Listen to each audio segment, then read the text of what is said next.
any exam, any interview, anything in this world can be done in the time frame that is given to you or you have.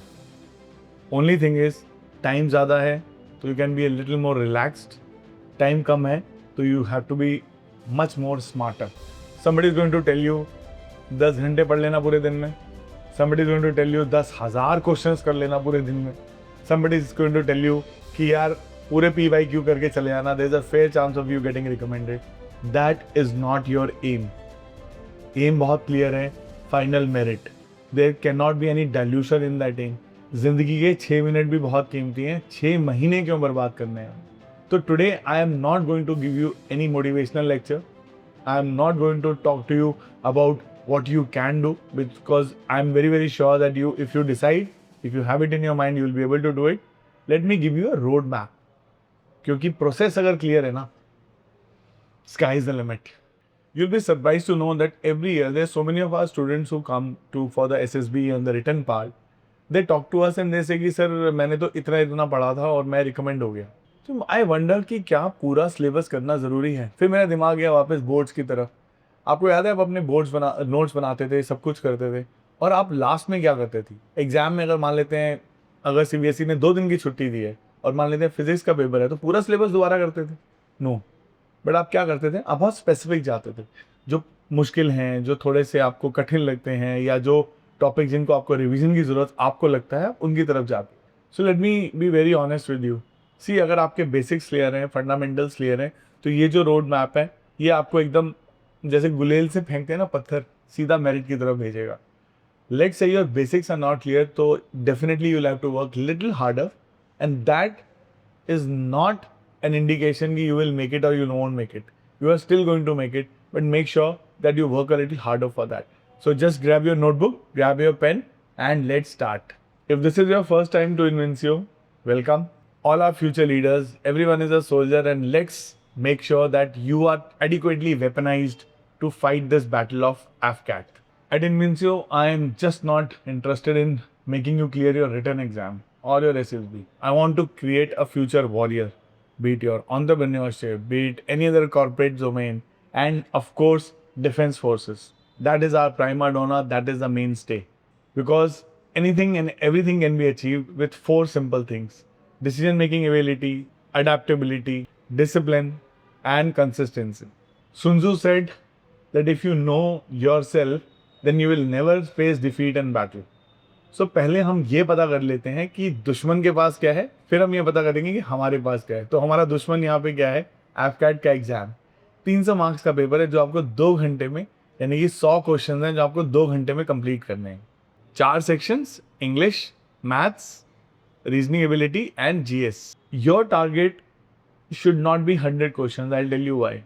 देखो, जिस examiner ने paper set किया ना, बेवकूफ़ थोड़ी है. उन्होंने तो अपना वर्चस्व, सुपरियॉरिटी दिखानी है. तो आई ऑलवेज से कि 10% क्वेश्चन ऐसे एग्जामिनर सेट करता है जो करने थोड़े से कठिन हो. हमें ये देखना है कि हमें उस ट्रैप में नहीं फंसना है. उन क्वेश्चंस के बीच में अपना टाइम, अपनी एनर्जी, अपना फोकस नहीं गंवाना है. जनरली AFCAT का कट ऑफ जो रिसेंट ईयर्स में रहा है वो मिड 130 से लेके मिड 160s के बीच में रहा है. 100 के लिए नहीं जाना है. अगर आप 50 से 60 क्वेश्चन भी ठीक करते हैं, I am not saying attempt करते हैं, एक्यूरेटली ठीक करते हैं, you are a star.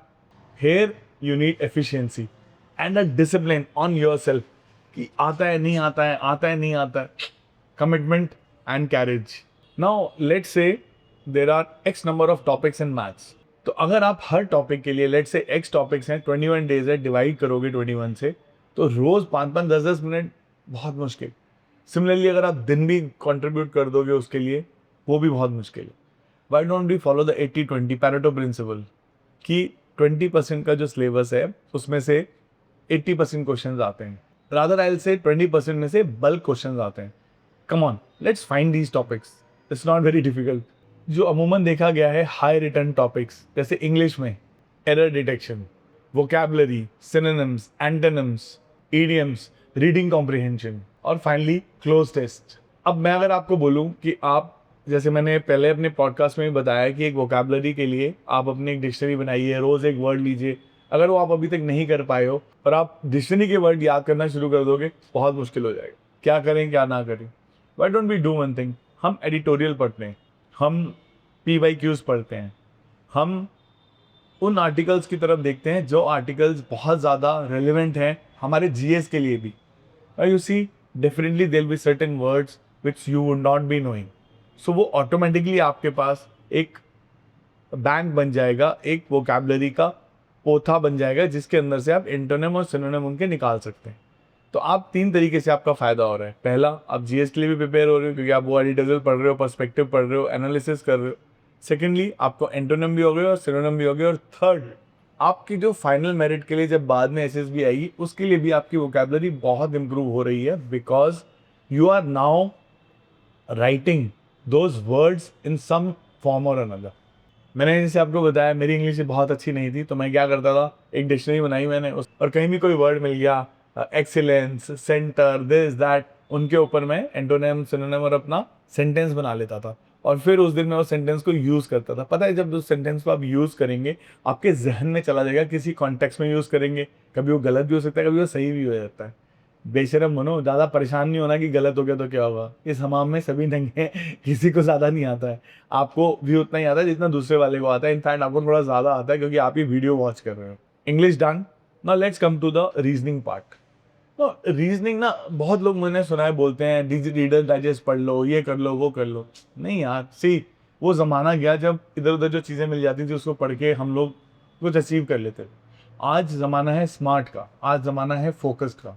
So analogy, series, coding, decoding, direction, Venn diagram, non verbal reasoning, ये सारी चीज़ें हैं जो बल्क में कंट्रीब्यूट करते हैं आपके ओवरऑल फ्रेम ऑफ माइंड को भी, क्योंकि आपका दिमाग चल रहा है। बोलते हैं ना कि सुडोको खेलो, ये करो, वो करो, तो ये भी तो वही हुआ कि आप उसको उस तरीके से कर सकते हो।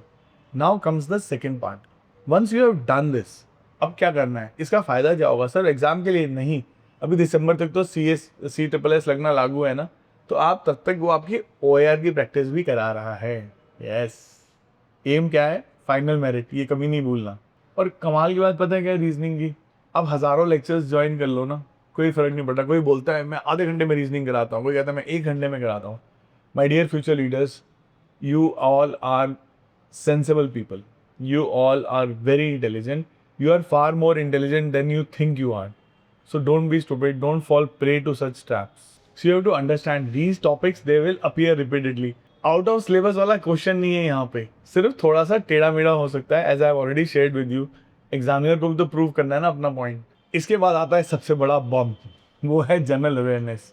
हम लोग जब छोटे थे ना, तो जनरल नॉलेज का एक सब्जेक्ट होता था हमारे स्कूल में compulsorily. I am telling you, सबसे इंटरेस्टिंग होता था। 7 वंडर्स ऑफ द वर्ल्ड क्या है, सबसे बड़ी रिवर कौन सी है, सबसे ऊंचा पहाड़ कौन सा है, सबसे ऊंचा पहाड़ समुद्र के नीचे है कि ऊपर है। बड़ी इंटरेस्टिंग चीज़ें आती थी। तो जो बनौली फिल्म वगैरह से हम लोग थक जाते थे, तो हम लोग ये चीज़ें पढ़ते थे अपने आप को रिजुविनेट, रिफ्रेश करने के लिए। क्योंकि let's be very honest, human beings that we are, हमारे अंदर जान है, हम जीव हैं, तो हम अपने आसपास की चीज़ें तो ज़रूर पता करना चाहेंगे और वो हमें एक्साइट भी करती हैं, क्योंकि कई बार हमें पता ही नहीं होता कि बगल में क्या है। बट इससे डर क्यों लगता है? क्योंकि आज इतना ज़्यादा प्रेशर्स हैं, इतना ज़्यादा काम का प्रेशर है। जैसे आप लोग एफकैट के लिए जा रहे हो तो यू आर ग्रेजुएट्स या आप ग्रेजुएशन के अंदर हो, बहुत ज़्यादा प्रेशर है, प्रोजेक्ट्स हैं, असाइनमेंट्स हैं, प्रेजेंटेशंस हैं। यार आप एक वर्किंग प्रोफेशनल हो, या कुछ नहीं तो घर का प्रेशर है कि घर में खाली बैठा हुआ है, किस चीज़ की तैयारी कर रहा है। तो हम क्या करते हैं, हम पूरा दिन ना किताब के अंदर अपना सर घुसा के रखते हैं। If you are generally aware about, like when we talk it in विंसियो, when we encourage our students कि आप सुबह मेट्रो में आ जा रहे हो, सिर्फ एक नई चीज़ देख के आज आपने अपने ग्रुप में डाल ली। लाइक परसों किसी ने डाला कि मंदिर में एक चैरिटी के लिए एक दान पात्र भी है, वहाँ पे एक वाटर कूलर भी है और वहाँ पे एक लंगर भी लगा हुआ। तो what is the best way? Should we give charity and let others use it? Should we place this kind of infrastructure, यानी कि water coolers and all to help people, या हम एक और खाना जैसे लंगर का लगा हुआ है, या हम वहाँ पे एक स्किल सेंटर चलाएं, जिससे मंदिर का मंदिर है, वहाँ पे एक ज्ञान भी बट रहा है, ज्ञान भी दिया जा रहा है और बच्चों को एम्पायर भी कर रहे हैं। तो जो बाहर लोग भीख मांगने के लिए बैठे हैं, वो भीख मांगने की बजाय उनको हम इस लायक बनाएं कि वो खुद कुछ कर सके। Such an interesting thing that students only blot out, क्योंकि सिर्फ हमने उनको ये इंकरेज किया कि आप एक नई चीज़ देख के ग्रुप में डालो। And there was so much of debate and so much of discussion which kept going on कि नहीं, इंसान का तो अपना ही मन नहीं होता, भीख मांग के वो खुश होता है, नहीं ऐसा नहीं है, मौका मिलेगा तो कोई करेंगे. So do tell me what is your opinion in the comments, but at the same time this is what general awareness is all about. पिछले 6 से 12 महीने की अगर आपने करंट अफेयर्स ठीक ठाक से पढ़ ली है, I think that's more than sufficient. If at all you find time, most of the time current affairs के कुछ टॉपिक्स हम भी अपलोड करते हैं, जो वीडियोस हमारे बच्चे बनाते हैं, they are worth their weight in gold. मैं भी चुन चुन के एक एक वीडियो डालता हूँ. ऐसा मैं ये नहीं चाहूँगा कि आपका भी वक्त ज़ाया हो, उसके अंदर ख़राब हो. दूसरा, Indian constitution, economy, budget, history थोड़ी बहुत, मिलिट्री एक्सरसाइजेज, ऑब्वियसली डिफेंस के लिए जा रहे हो यार, मिलिट्री रैंक्स, ये चीज़ें अगर आपने पढ़ ली तो I am very very sure कि general awareness is fairly covered. However there are certain topics which are very recurring. वो जो मैंने अभी आपको बताए हैं, उन टॉपिक्स के अलावा करंट अफेयर्स का एक काफ़ी पोर्शन आना ही आना है, स्पेशली आज के सिनारियो में, क्योंकि जियो politics is calling the shots. Now let me give you a more detailed and elaborate process. रोज तकरीबन 2 घंटे इंग्लिश, 1 घंटे जनरल अवेयरनेस, 1 घंटे मैथ्स और 2 घंटे रीजनिंग एबिलिटी. ये जो रीजनिंग है ना हमारी, या जो इंग्लिश की हम बात करते हैं, आप लोग बार बार एक ही सवाल पूछते हो कि सर इंग्लिश क्यों इतनी ज़्यादा इंपॉर्टेंट है. दोस्तों देखो, अंग्रेज़ों ने ना बहुत जुल्म किया हम पे, बट एक चीज़ ठीक कर गए कि हमें एक कॉमन लैंग्वेज दे गए. अब आप कहते हैं नहीं सर हम ब्रिटिश रूल फॉलो कर रहे हैं कि हम अंग्रेज़ी बोल रहे हैं. नहीं, ऐसा नहीं है. आप देखिए, आप बिहार के हो सकते हैं और आपको मद्रास रेजिमेंट में भेजा जा सकता है. मद्रास रेजिमेंट में आज भी लोग, बहुत लोग ऐसे हैं जो सिर्फ इंग्लिश या तमिल में बात कर सकते हैं. उनको हिंदी में हाथ तंग है, नहीं बात करी जाती, क्योंकि घर में ही नहीं बोली जाती. अगर मैं आपको बोलूँ तमिल बोलने की, आप बोल पाओगे, उसी तरह से वो भोजपुरी नहीं बोल सकते. तो एक ऑफिसर होने के नाते हमारी बात हमारे ट्रुप्स ठीक से समझ सकें, तभी तो ऑब्जेक्टिव कैप्चर हो पाएगा. नहीं तो जाना था जापान, पहुंच गए चीन, वो वाली कहानी होगी. So this is very very important that you devote in the first week. रोज इस 7 दिन के बाद ना एक पेपर सॉल्व कर. नाउ यू मे थिंक कि सर ये पेपर सॉल्व करके क्या फायदा होगा, अभी तो अपने सिलेबस पूरा ही नहीं किया. नहीं, ये ना आपको रिटेंशन में बहुत मदद करेगा. And let me tell you, और अब जैसे मैं हर बार बोलता हूँ, आप लोग बहुत ज़्यादा इंटेलिजेंट है. जितना आप अपने आप को देते हैं क्रेडिट, उससे काफ़ी ज़्यादा है. आप देखेंगे कि कुछ क्वेश्चंस, कुछ टॉपिक्स जो आपने नहीं भी पढ़े होंगे ना, वो भी आप कर लेंगे. ये आपको कॉन्फिडेंस देगा, ये आपको बिलीव देगा अपने अंदर, ये आपका सेल्फ बिलीव बढ़ाएगा. अब आते हैं दूसरी तरफ, सेकेंड हफ्ता. अब हमने फाउंडेशन बना लिया, बट अब फाउंडेशन हमारा पैरेलली और पुख्ता होता जा रहा है और स्ट्रॉन्ग होता जा रहा है. साथ ही साथ हमने अब स्पीड की प्रैक्टिस करनी है. एक्चुअली कोई भी क्वेश्चन ना 3 वजह से, मैं हमेशा बताता हूँ कि 3 वजह से ख़राब होता है. पहला, कॉन्सेप्ट ही समझ में नहीं आया कि बर्नौलीज़ थ्योरम क्या है, वो समझ ही नहीं आया कि वो कहाँ यूज़ होता है, डिफरेंस इन प्रेशर क्या है, ये वो. दूसरा, उसकी एप्लीकेशन समझ नहीं आई. फॉर एग्जांपल, सबको पता है हवाई जहाज उड़ता है, बट आजकल ना हवाई जहाज उड़ने वाला बर्नौलीज़ थ्योरम बहुत कॉमन हो गया. घर में कहाँ इस्तेमाल होता है. छोटा पाइप, मोटा पाइप लेते हो, प्रेशर का डिफरेंस आता है, वेरिएशन आता है, कितनी चीज़ें होती है बर्नौलीज़ थ्योरम. थर्ड जो सबसे बड़ी गलती हम लोग करते हैं वो है, मैं उसको डालता हूँ सिली मिस्टेक्स की कैटेगरी में. यानी कि आप कैजुअल हो गए, आपने बहुत सारे क्वेश्चंस के बोला लास्ट के भी डाल दो, आपका टाइम मैनेजमेंट ठीक नहीं हुआ, या आपकी कैलकुलेशन एरर्स हो गई. सिली मिस्टेक्स ही है ना ये सब. अब हमने सेकंड वीक में अपनी प्रैक्टिसेस बढ़ानी है. 2 मॉक प्रैक्टिस हर रोज, 2 क्वेश्चन पेपर्स की, जिसमें से एक PYQ होना चाहिए, और ये सारा टाइम्ड होगा. Please commit to yourself, commit to me, ये सारा टाइम होना है. बिना टाइम के कोई फायदा नहीं है. और ना अपनी एक लॉग बुक मेंटेन करनी है. लॉग बुक क्या होती है? देखो, आपने क्वेश्चन किए, मैं हमेशा बोलता हूँ करेक्ट, इनकरेक्ट, स्किप्ड, अटेम्प्टेड, ये 4 चीज़ें आपके उसमें बड़ी होनी चाहिए. और जो इनकरेक्ट है उसके खाने में डालना है वो 3 चीज़ों की वजह से, किस वजह से वो इनकरेक्ट हुआ है. Friends please remember this. अगर आपने इन मॉक प्रैक्टिस में से लेट्स से कंसिस्टेंटली आप 60 से 70 क्वेश्चन ठीक करते आ रहे हो, उन 60 से 70 क्वेश्चन जो ठीक कर रहे हो उस पर फोकस कम करना है. 30 क्वेश्चन जो गलत जा रहे हैं, वो किस एरिया में गलत जा रहे हैं उस पर देखना है. Can you tell the examiner कि आपको वो क्वेश्चन दें जो आप चाहते नहीं हो, तो उन 30 क्वेश्चन के ऊपर ज़्यादा जोर देना है, ज़्यादा तवज्जो देनी है, जो आप बार बार गलत कर रहे हो. M is not scoring 210 every time, because when the final paper is going to come, you don't know कि कौन से सेक्शन से कितने क्वेश्चन आएंगे. अब आते हैं लास्ट वीक की तरफ.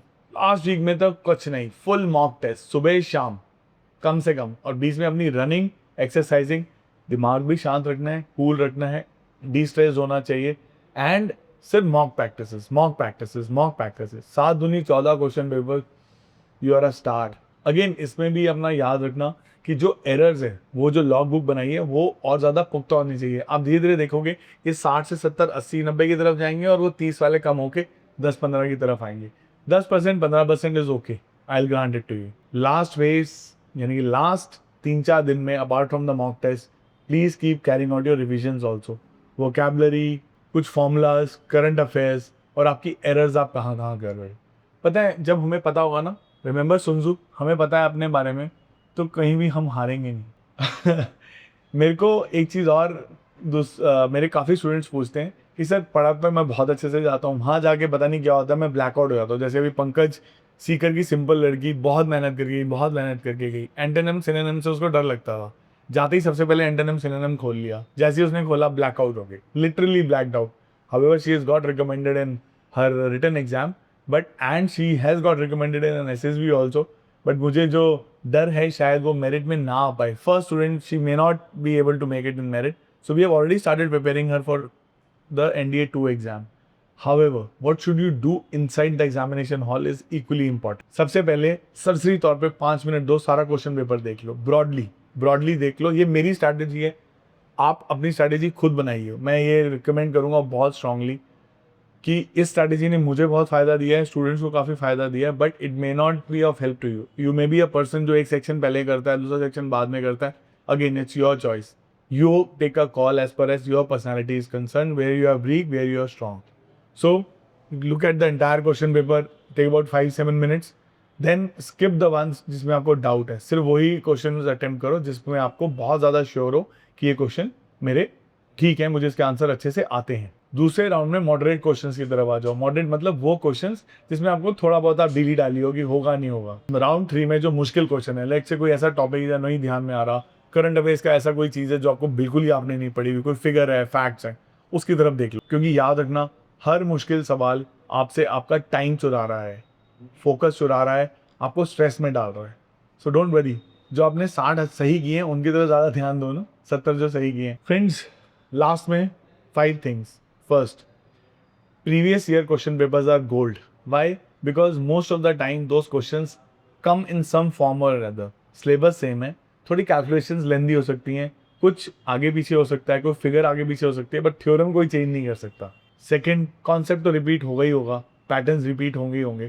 सो ये पहली चीज़ ध्यान रखनी है कि previous year question papers are worth their weight in gold. Second, please do not अपनी घड़ी लगा के नहीं पढ़ना कि मैंने 12 घंटे पढ़ा, 14 घंटे पढ़ा। आपको मैं गारंटीड बता सकता हूँ इसका कोई फ़ायदा नहीं मिलने वाला आपको। My son was appearing for JEE examination till January, he was studying for 16-17 hours in a day, but I could see कि उसके मॉक टेस्ट में उस तरीके का उसका आउटपुट नहीं मिल पा रहा है। उसने पहला JEE का एग्जाम दिया, he did not score well, because I believe that somewhere he was stressed and then he pulled himself back. He started exercising in the morning. So next JEE attempt he lost 11 kgs of weight just by staying at home, eating right, exercising. He did not go out anywhere still क्योंकि मैं समझता हूँ आजकल आप लोगों के पास उतना time है नहीं. And now he is joining VIT Vellore. Friends, if we decide what we are supposed to be doing and we focus our energies on that or channelize our energies, we are a star. Yeah, we'll be able to easily do it. Third, revise ज़्यादा करो, learn कम करो नई नई चीज़ें। 21 दिन बचे हैं, अब इसमें आप पहाड़ तोड़ने की कोशिश करोगे, शायद उतना मुश्किल होगा। तो आप क्या करो, take big chunks of that पहाड़, वो लेके निकालते रहो। जैसे जैसे वो चंक निकलते रहेंगे ना, जैसे केक होता है ना, थोड़ा थोड़ा करके हम खाते रहते हैं, वैसे ही। भूलना देखो स्वाभाविक है, जैसे ही आप रिविजन करोगे आप पुरानी चीज़ याद रखोगे। सो ये 3 चीज़ें होगी। Fourth, physical fitness. फ्रेंड्स, हमारा जो एड्रेनलिन लेवल है, डोपामिन लेवल है, जो भी हमारे हार्मोन्स है, they contribute to our overall personality. Smile, laugh, spend quality time with the family, de-stress yourself. क्योंकि ऐसा नहीं होना चाहिए कि 21 दिन में आप अपनी वो हालत करो, एग्जाम तो बहुत पीछे रह गया, आप अपनी सेहत भी खराब करें। Last but not the least, sleep, very very important. In fact this is also contributed in the fourth factor, physical fitness and sleep. आपकी याददाश्त को, उसको, ब्रेन को रिफ्रेश होने का मौका तो दीजिए। Last but not the least, अपने पे भरोसा रखिए। You are a star, have believe in yourself, and I am not saying for the heck of saying this. I have seen so many students जिन्होंने कमाल कर दिया, और काफ़ी ऐसे स्टूडेंट्स हैं जो इतने अच्छे होते हुए भी, रिटर्न तो छोड़ दीजिए, SSB भी छोड़ दीजिए, ज़िंदगी में बहुत कुछ नहीं कर पा रहे क्योंकि उनको अपने पे ही भरोसा नहीं है। अगर आपको अपने पे भरोसा है आप कुछ भी कर सकते। ऑल द बेस्ट, जय हिंद।